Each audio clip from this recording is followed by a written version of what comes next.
Bom, olá a todos, aqui é o Mairo do curso de inglesgrátis.org e hoje eu vou falar um pouquinho para vocês sobre input e output.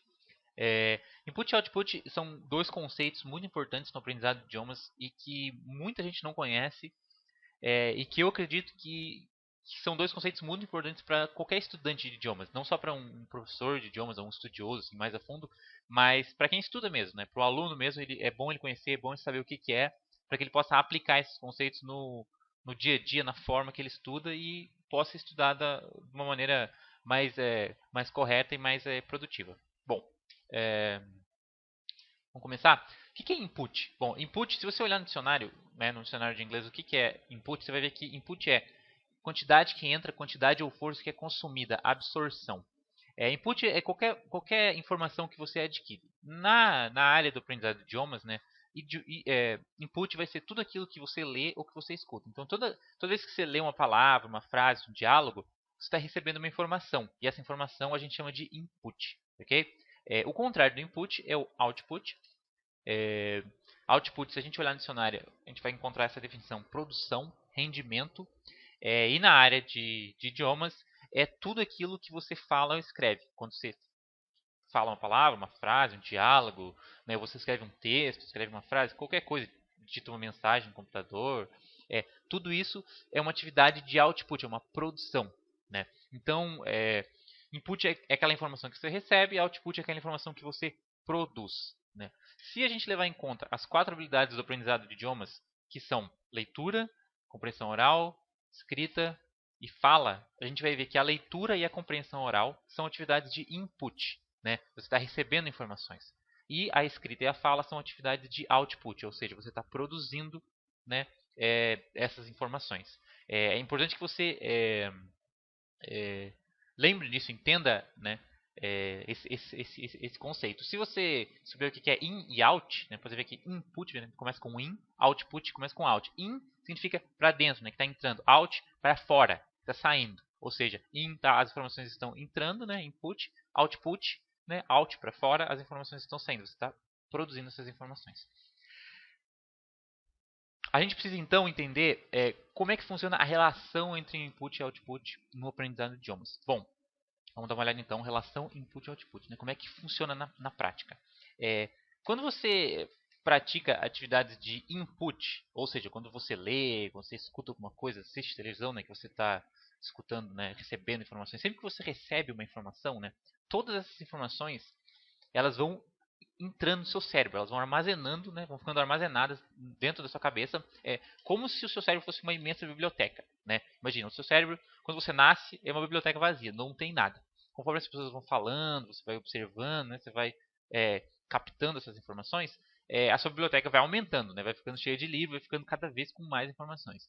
Daí chega uma hora que você vai querer falar, você vai querer escrever alguma coisa, por exemplo. Né? O que vai acontecer então? O seu cérebro ele vai fazer uma busca, né, nessa biblioteca, nessas informações, e aí ele vai procurar exatamente o que você quer falar, o que você quer escrever, e aí você vai falar, você vai escrever. É muito importante você entender que se o seu cérebro, né, se a sua biblioteca não tiver as informações que você precisa, você não vai conseguir falar. Por exemplo, quando a gente é criança, né, o que normalmente a gente fala primeiro? Papai, mamãe. Por quê? Porque todo dia, né, tá o pai e a mãe lá falando, papai, mamãe. A criança vai absorvendo. Uma hora, essa informação fica na cabeça dela, e aí ela quer expressar isso aí. Ela sabe que o pai dela é o pai dela.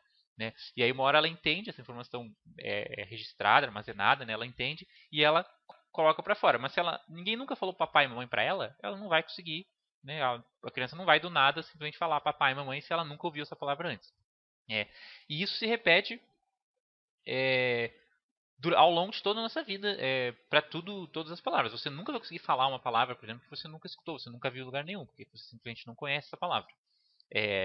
Bom, entendendo essa relação, né, que a gente recebe as informações, armazena elas e depois coloca para fora, a gente pode tirar algumas conclusões. A primeira conclusão é que a gente precisa primeiro de input, depois de output. Okay? Isso é muito importante. Por quê?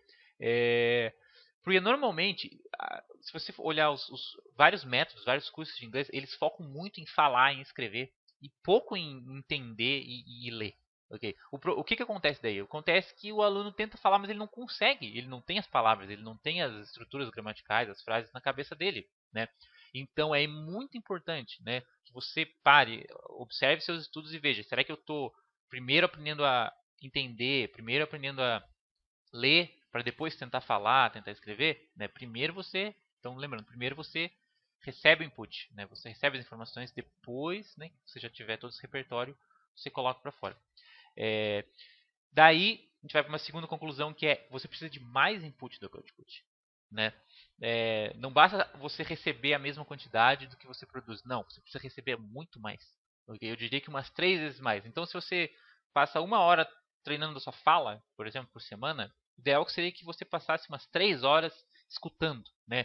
Assistindo filme, seriado, escutando música, né? Qualquer coisa que você, qualquer meio que faça com que você absorva essas informações, né? Que você esteja recebendo informações. Porque daí imagina, você passa a semana inteira assistindo filme em inglês, seriado em inglês, escutando inglês, podcast, música, jogando videogame em inglês, etc. E aí quando você chega na aula, na hora de falar, você tem um monte, sua cabeça está cheia de palavras, de frases que você viu em vários lugares e você consegue colocar isso para fora, né? Se você não viu nada, não leu nada, não escutou nada, você não tem nada na sua cabeça e você não consegue falar, né? Então você precisa de mais input, né? Como eu disse, umas 3 vezes mais. Quanto mais, melhor. E aí, na hora de falar, na hora de escrever, as coisas vão vir, né? Aos poucos elas vão vindo porque você vai lembrando, você vai colocando para fora tudo aquilo que entrou na sua cabeça.